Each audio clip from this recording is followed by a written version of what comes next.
इंसान हालात के सामने मजबूर हो जाता है, कभी अपनों के सामने तो कभी परायों के सामने।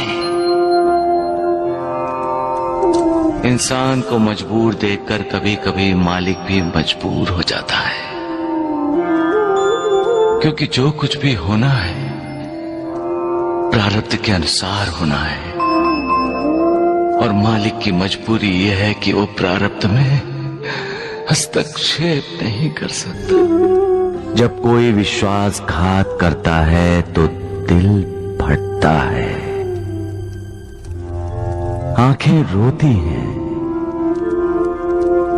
पूरे संसार से ही नहीं, मालिक से भी विश्वास में दरारें पड़ जाती हैं।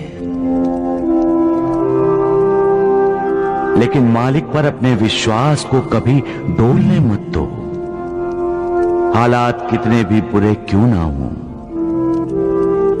मालिक का साथ होगा तो सारी मुश्किलें हल हो जाएंगी। राजा हरिश्चंद्र की मिसाल तो सबके सामने है। राजपाट, धन दौलत, राजमहल सब छिन गया। यहां तक कि उसकी बीवी और बच्चा भी उससे अलग हो गए। फिर भी राजा हरिश्चंद्र का विश्वास नहीं डगमगाया, कभी सच्चाई का साथ नहीं छोड़ा। सच क्या है? सच कौन है? सच ईश्वर है, सच भगवान है, सच मालिक है। बस एक वो ही सच है, बाकी सब मिथ्या है, झूठ है। हर चीज का अंत है, उसका नहीं। वो अनंत है, सब जानते हैं। फिर भी जमीन, जायदाद, जेवर, धन दौलत इकट्ठी करते रहते हैं, प्यार करते हैं उसे। हालांकि सब जानते हैं पैसा इंसान को लालची बनाता है, स्वार्थी बनाता है। फिर भी पैसा पाने के लिए इंसान विश्वासघात जैसा पाप करता है। प्यार करना है तो मालिक से करो। वो प्यार करो जिससे श्रद्धा जागे, वो प्यार करो जिससे विश्वास पैदा हो, वो प्यार करो जो पुण्य दे।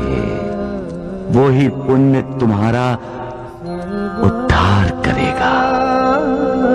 कमजोर इंसान हालात के सामने सिर झुकाते हैं, लेकिन कुछ इंसान ऐसे भी होते हैं जो हालात पर सवार हो जाते हैं।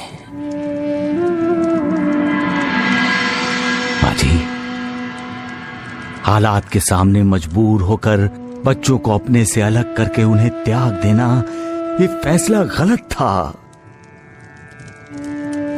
माता पिता को अपने बच्चों को हालात से लड़ने की शिक्षा देनी चाहिए, हालात के सामने मजबूर होने की नहीं। हालात के सामने मजबूर हो जाना ही पलायन है। ये सोच ही इंसान में निराशा को जगाती है। आपके बेटे और बहू ने बच्चों को त्याग देने का फैसला लेकर अपने बच्चों को कौन से संस्कार दिए माँ जी? माँ जी, हर इंसान की जिंदगी में बुरे दिन आते हैं। जिंदगी बसंत बहार नहीं है। यहां रोशनी है तो साथ में अंधेरा भी, यहां उदय भी है और यहां अस्त भी। यहां दुख भी होते हैं और सुख भी। यहां कुदरती सूखा पड़ता है तो सूखी भावनाओं का भी पड़ता है अकाल। माँ जी, अकाल पड़ना एक कुदरती व्यवस्था है जो इन सब का सामना करता है, मालिक उसका साथ देता है। जो हालात को मात देने की कोशिश करता है, मालिक की कृपा उसी को ही मिलती है। उसको नहीं माँ जी जो हालात से भागता है, हालात के लिए मालिक को दोष देता है। मालिक की कृपा उसको नहीं मिलती है माँ जी। जो इंसान अपने आप को नहीं ढूंढता वो दूसरों को कैसे ढूंढ पाएगा? जो अपने आप को नहीं ढूंढ सकता, यानी अपने आप को जानना, अपने अंदर की आत्मा का दर्शन करना, अपने अंदर ज्ञान का जो प्रकाश है उससे अपना जीवन प्रकाशित करना। जब अपना जीवन प्रकाशित हो जाए तब दूसरों की खोज आसानी से की जा सकती है। कोई मिसाल दे सकते हो तुम? एक तपस्वी साधु का शिष्य था।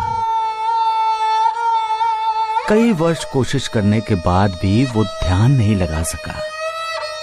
आखिर वो अपने गुरुदेव यानी उस तपस्वी साधु के पास गया। बोला, इतने वर्षों से मैं ध्यान लगाने की कोशिश कर रहा हूं, लेकिन ध्यान लग ही नहीं रहा। तो फिर तपस्वी साधु ने क्या कहा? साधु ने कहा, तुम इस देश के राजा के पास जाओ, ध्यान कैसे लगाया जाता है वो तुम्हें शिक्षा देंगे। एक राजा? हाँ गुरुदेव। वो राजा के पास गया और जाकर उसने देखा कि राजा तो मदिरा और मदिराक्ष में डूबा हुआ है। हाँ गुरुदेव, ऐसा ही हुआ। नर्तकी का नृत्य देखने वाले राजा को देखकर शिष्य लौटने लगा। तो राजा ने उसे रोका, और जब उसे ये पता चला कि शिष्य को साधु ने भेजा है, तो उसने शिष्य को कहा कि अब आए हो तो हमें आतिथ्य सत्कार का अवसर दो, यही? बिल्कुल ऐसा ही हुआ गुरुदेव। आराम शिष्य ने कभी देखा नहीं था, उससे देखने को मिला, उसे अनुभव करने को मिला। और रात के भोजन के बाद जब उसे भव्य और ऐश्वर्य संपन्न शयन कक्ष में सोने को मिला, तो वो जी भर के सोया होगा, और क्या? नहीं गुरुदेव, शिष्य एक पल के लिए भी नहीं सो सका। क्यों? क्यों नहीं सो सका? क्योंकि जिस पलंग पर वो लेटा था उसके ऊपर एक बहुत नाजुक धागे से एक तलवार लटक रही थी। ऐसा लगता था किसी भी वक्त धागा टूटेगा और तलवार सीधी उसके सीने में घुस जाएगी। कहानी का ये मोड़ अच्छा है साईं। सुबह हुई, राजा आया। उसने विनम्रता से पूछा, महात्मन, आपको नींद तो ठीक से आई ना? शिष्य ने कहा, राजन, इस लटकती तलवार ने मुझे रात भर सोने नहीं दिया। सोना चाहता था, नींद भी आ रही थी, लेकिन बार बार लटकती तलवार याद करके आंखें अपने आप खुल जाती थी। तब राजा ने क्या कहा? राजा ने कहा, मान्यवर, ध्यान ऐसे ही किया जाता है। ध्यान करने के लिए आंखें बंद करके पद्मासन लगाकर बैठना ही आवश्यक नहीं है। ध्यान का अर्थ ही है सोते, जागते, उठते, बैठते, हर पल, हर समय उस परम ब्रह्म परमात्मा का स्मरण करना। बढ़िया, बहुत बढ़िया साईं, बहुत बढ़िया कहानी सुनाई तुमने, वाह। गुरुदेव, जब हम ध्यान लगाते हैं तब हमें हमारे अंदर की आत्मा के दिव्य दर्शन होते हैं, और आत्मा के दिव्य प्रकाश में ही हमें उस निर्विकार के दर्शन हो जाते हैं। इसलिए कहते हैं कि पहले अपने आप को खोजो। सबका मालिक